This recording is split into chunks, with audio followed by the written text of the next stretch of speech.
Hi, we're the Christ, Arlan and Pat Christ. We're here at Quilt Week, and what we brought to the show, we brought 30 appliqué quilts, the oldest being around 1830s through the 1930s.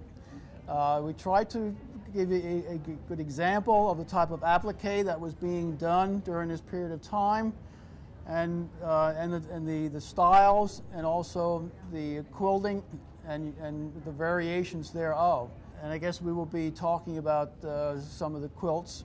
But we're from Kutztown, Pennsylvania, and we're thoroughly enjoyed to be here, to have been invited to be here. So we've been collecting for about 15 years, and we just enjoy collecting antique quilts. It's quite a passion for us. Okay, the quilt behind us is a princess feather, and it's circa 1830s. It's the oldest quilt we have in the exhibit.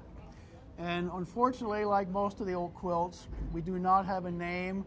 The maker did not sign the quilt or date it, but based on the fabrics, we're dating it around circa 1830s. What we like about this quilt, it is an exceptional heirloom quilt. The applique and also the piecework are exceptional, but the quilting is outstanding. This certainly was not the first quilt that this lady made, and it would have been her heirloom quilt, and that's why you see the condition being what it is. Apparently, it was made, probably hardly ever displayed, and was not subject to the sun, and of course hasn't faded, and was properly stored, because you don't see any storage stains on the quilt. It is absolutely pristine. It's just one of those lucky finds that you can find a quilt that old in that condition. When you see quilts that are in such great condition, it's obvious that they were not used. They considered them their best quilts and were only brought out on special occasions. Okay, the quilt that's behind us here is a Pennsylvania German Fleur-De-Lis style quilt, applique quilt. It's a regional quilt which we find in our area of eastern Pennsylvania. There are only a handful that were made that we have found. Again, very hard to find. And what's unusual about it is the style, and we own like 3 of them, and they're all typically the same. The 4 corners have the same block, and the in between is again the same, a different style block, and often the center is a different style. This particular center is actually just a different colorway of the corner pieces. Again, it's a regional quilt. You will not find it other than in southeastern Pennsylvania, and more specifically where we live, Berks County, Pennsylvania. We actually named it the Berksey Reel because of the location that they're being found. It's along a railroad route that a train traveled taking students to a high school. The train itself was called the Berksey, so we decided to call it the Berksey Reel. It's our name. The quilt behind us here, we actually bought directly from the family. It had been listed on eBay. We contacted the family, and it was being sold so they could further their education. They needed the money.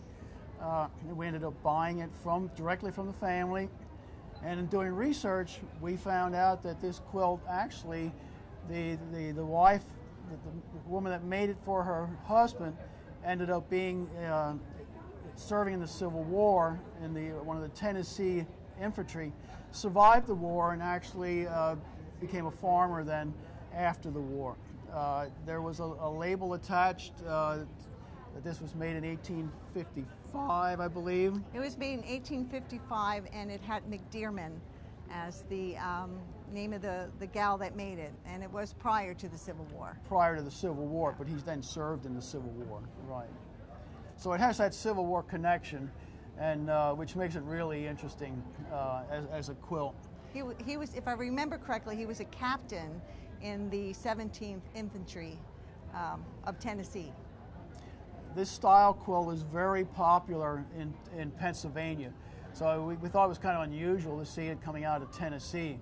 The Pennsylvania Germans love the potted flowers, and we have quite a few in our collection with this style, with the potted flowers. And always makes for an interesting quilt. And the quilt is really, besides the applique being done really well, the quilting is also exceptional.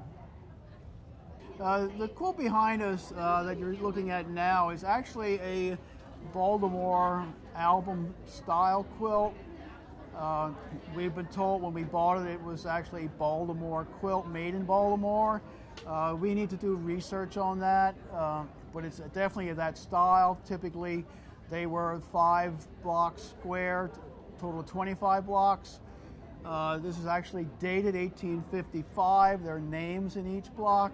It's a friendship quilt where the individuals that made the blocks would sign it and date it. So it is dated. What's unusual about it is the border. It has what we call a chintz border. It has a shiny shine to the fabric. Often was imported from England. This may have been actually made in the States at this time because they were making it in the States. But again, these are highly collectible quilts, and typically were being made between 1855 and 1845 and 1855, about an 8-10 year period where these quilts were being made in Baltimore. I do want to add something about the chintz. If, as you see, there's still a glaze on the chintz, so it's obvious this quilt has never been laundered, because once it's laundered, the glazing on the fabric is gone. And this is also our largest quilt in the exhibit. It's about 114 inches, give or take, square.